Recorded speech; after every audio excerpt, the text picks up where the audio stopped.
Hello tout le monde, écoutez, je suis très content de vous retrouver pour cette nouvelle vidéo. Je sais pas ce qui m'a pris ce matin. Voilà. Comment vous dire, moi et mes idées. Voilà, tout simplement. Que je vous explique, voilà, aujourd'hui on va traiter un sujet qui est un peu...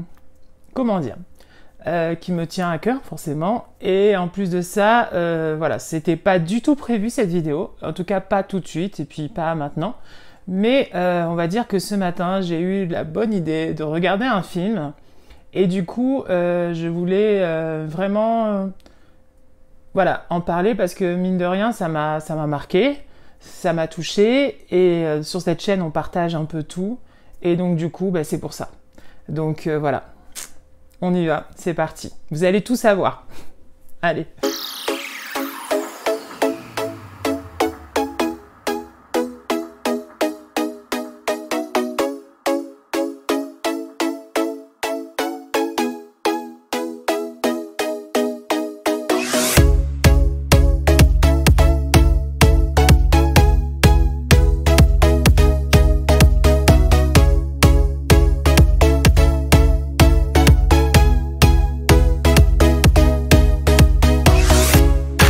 Alors surtout, bon, bah, cette vidéo est un peu particulière, donc bon, bah, si elle vous a plu, n'oubliez pas de mettre un petit pouce, ça fait toujours plaisir, et d'aimer cette vidéo, et de vous abonner à la chaîne, bien sûr. Donc, que je vous explique tout. Alors, en gros, ce matin, je me suis levée, j'ai fait mon petit déjeuner, tout ça, j'ai sorti mon chien, et du coup, des fois, le dimanche matin, j'aime bien me poser et regarder un film. Et il s'avère que ce matin, j'ai choisi un film qui m'a... comment dire? Il m'a un peu fait verser quelques petites larmes. Il s'appelle Prayer for Bobby. Il est sur Amazon Prime. Voilà, je mettrai le titre bien sûr. Et il est avec Sigourney Weaver. Et c'est un film qui m'a, comment vous dire, tout chamboulé, tout, voilà, voilà, pendant un petit moment, j'ai commencé un petit peu à pleurer. Voilà, il faut dire ce qui est. Et parce que forcément, ça faisait écho à certaines choses de moi. Donc forcément, voilà. Voilà. Donc cette vidéo, elle est... Alors d'habitude, c'est vrai que j'ai un peu l'habitude de préparer quand même un peu mes vidéos. Là, franchement, comment vous dire que ça va être un peu à tâtons. Voilà, voilà, on va voir comment ça va être. Mais en tout cas, j'espère qu'elle va vous plaire, cette vidéo. Et surtout, je trouve cette vidéo assez importante. Voilà, pour les gens, voilà, pour tout le monde.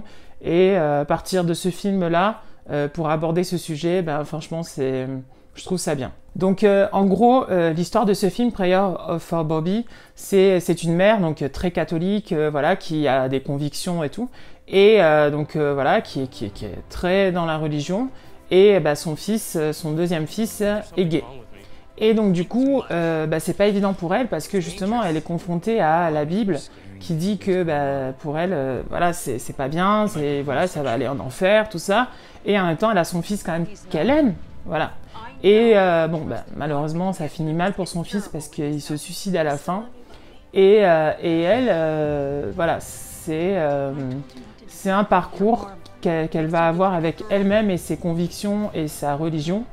Qui en fait ben, laisse quand même à la fin un message d'espoir et un beau message, et voilà, que comme quoi rien n'est gravé dans la pierre, vraiment pas, et surtout voilà, c'est un beau message à la fin parce que justement elle change un peu. De toute façon, je vais vous laisser, si vous avez l'occasion de le regarder, franchement foncez parce qu'il est beau, il est en pudeur, il n'y a pas de scène choquante ou quoi que ce soit, hein, vraiment pas, surtout avec ce qui se fait en ce moment. C'est un vieux film, il n'est pas vieux, mais voilà, il n'est pas tout jeune non plus, mais voilà, donc franchement, si vous ne l'avez pas vu, allez-y parce que vraiment, il est super bien. En gros, c'est un sujet qui me touche. Pourquoi? Bah parce que c'est vrai que je me suis vue un petit peu à l'intérieur de ce film, voilà, et... donc voilà, c'est pas évident, hein, voilà, que je vous dise la vérité, c'est vraiment pas évident de parler de ça parce que bah, on se livre un peu, voilà. Mais en même temps, sur cette chaîne, c'est vrai, on partage. Et c'est ce que je voulais, c'est qu'on aborde différents sujets. Et aujourd'hui, bah voilà, c'est ça. Et j'ai l'impression que les films, en tout cas gays, voilà, qui traitent du sujet de l'homosexualité, sont souvent très tristes. Et c'est un peu dommage parce que, mine de rien, moi en tout cas, je sais que ma vie, elle n'est pas si triste que ça. Hein. Non, non, non. Bon, elle a peut-être mal commencé au départ, mais après, voilà, j'ai une vie super, tout à fait normale comparée, voilà, à d'autres. Voilà, je vis bien, j'ai un métier, voilà, j'ai un travail, j'ai un copain, voilà, j'ai un chien, j'ai un appartement, je vis complètement normalement, je fais à manger normalement. Voilà, non, non, vraiment de ce côté-là, moi en tout cas, je me considère comme normal, voilà. Mais je trouve ça dommage que c'est vrai que la plupart des films qui traitent de ce sujet sont assez tristes. Souvent, les films homosexuels et qui traitent du sujet gay, en fait, ils abordent souvent le thème un peu de la tristesse, un peu de la mélancolie, un peu voilà, du suicide là, du coup, voilà. Et c'est vrai que c'est dommage, vraiment, parce que moi j'ai vu Love Victor, un film que je vous conseille, qui est vraiment super. C'était pas que un film voilà, où on va pleurer, où on va se dire que la vie en tant que gay, en fait, c'est horrible. Non, pas du tout, bien au contraire. Et voilà, et il y a eu la série Love Victor, qui est top. Il y a quelques films comme ça, qui peuvent sortir du lot et qui sont plus sympas, pas normal, mais plus sympathiques. Mais quand même, la plupart des films qui traitent de ce sujet-là sont assez tristes. Je pense que la plupart n'ont pas une vie si triste que ça. On a peut-être un petit moment où, voilà, on a une période où c'est pas évident, on se cherche, tout ça, mais dans la plupart du temps, c'est quand même c'est une vie normale, tout simplement. Donc du coup, je me suis dit, on va prendre les choses en main. Réalisateurs, producteurs, regardez, je vous donne plein d'idées pour justement qu'il y ait des films gays, mais qui soient plus sympas et plus positifs et plus voilà, et plus drôles. Donc on y va. Je mets ma casquette de producteur. Voilà, elle est là. Hop là. Tac. Ça, c'est en place. Et c'est parti. D'abord, il nous faut 2 acteurs, de beaux acteurs de préférence. Donc on va prendre, je pense, Zac Efron et Liam Hemsworth. Pourquoi pas? Moi je dis, ils sont beaux tous les deux, donc voilà. L'histoire se passerait dans un lycée, donc aux États-Unis. Comme ça, au moins, ça fait rêver, c'est tout beau, voilà. Il y a la copine qui est amoureuse on va dire, de Liam, voilà. Et qui forcément, au début, Liam est avec... moi j'ai choisi Katniss parce que je l'adore, je la mettrai dans tous mes films. Donc du coup, vive Katniss. Donc Katniss et Liam sont ensemble, voilà, ils forment un couple magnifique, tout ça. Ils sont au lycée, c'est le couple populaire, tout ça et tout. À côté, on a Zac Efron qui a un meilleur copain qui est gay, ouvertement gay, parce qu'il faut bien sûr quand même un gay un peu olé olé, on va dire. Donc du coup, dans Sex Education, il y a un acteur que j'aime beaucoup, qui me fait beaucoup rire. Donc voilà, donc on va le prendre. Et donc du coup, voilà. Le bal de printemps arrive. Et du coup, Zac Efron donc, est amoureux secrètement de Liam. Et malheureusement, il sait que Liam est en couple. Ils font du sport ensemble. Ils jouent tous les deux au foot américain. Et donc du coup, Zac arrive pas à garder cet amour secret. Et donc suite à ça, Zac Efron va lui écrire une lettre d'amour. Donc du coup, qui va glisser dans le casier de Liam.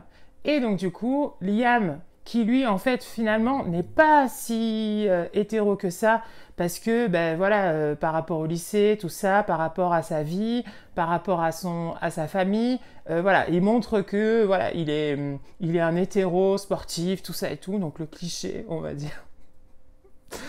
On y va, on fonce à fond. Et donc du coup, Zac, donc il glisse cette lettre à l'intérieur du casier de Liam. Liam voit cette lettre, waouh, amour et tout, donc voilà, il tombe sous le charme et il se donne un petit rendez-vous secret le soir. Et là, ils se rencontrent, voilà, et Zac lui avoue que il est amoureux de Liam. Et donc du coup, suite à ça, donc Liam casse avec Katniss.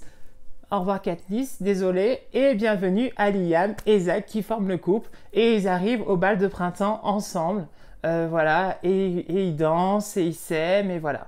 Franchement, je trouve que cette histoire, elle est franchement top, et vraiment, franchement, voilà, c'est ça qui fait rêver, c'est ça qui est beau, c'est voilà, une petite touche de romantique, une petite touche d'histoire quand même, parce que bon voilà, Liam était en couple au début, puis après avec une fille, puis après bah, il se sépare et tout, voilà, le copain gay un peu olé olé qui donne des petits conseils à Zach en disant mais vas-y fonce, de toute façon qui tente rien n'a rien, et puis voilà, fonce, vas-y, voilà, et puis bah, le couple, Zach et Liam qui s'aiment et qui voilà, qui sont faits l'un pour l'autre. Donc voilà, super. Je pense qu'on a notre film.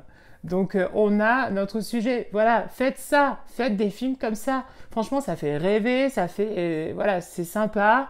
Voilà, bonne humeur, voilà. Donc allez-y, foncez les réalisateurs. Voilà, on attend ce genre de film. Voilà. Voilà. Bon, ben c'est bon maintenant. Casquette de réalisateur. Peut-être que je serai le prochain réalisateur de, voilà, de film. On va savoir. On ne sait pas. Voilà. Ben, en tout cas, j'espère que cette vidéo vous a plu. Voilà, c'est un petit moment. Un peu à part, je pense, à travers ma chaîne. Parce que, ben voilà, c'est comme ça. Voilà. Moi et mes idées. Ben, en tout cas, j'espère que cette vidéo vous a plu. Vraiment, et puis voilà, à bientôt, et puis on se retrouve bientôt pour une prochaine vidéo de toute façon, et puis voilà, toujours gardez le smile, je vous envoie plein de good vibes, et plein de bisous, et puis à bientôt. Ciao ciao, bisous, ciao ciao.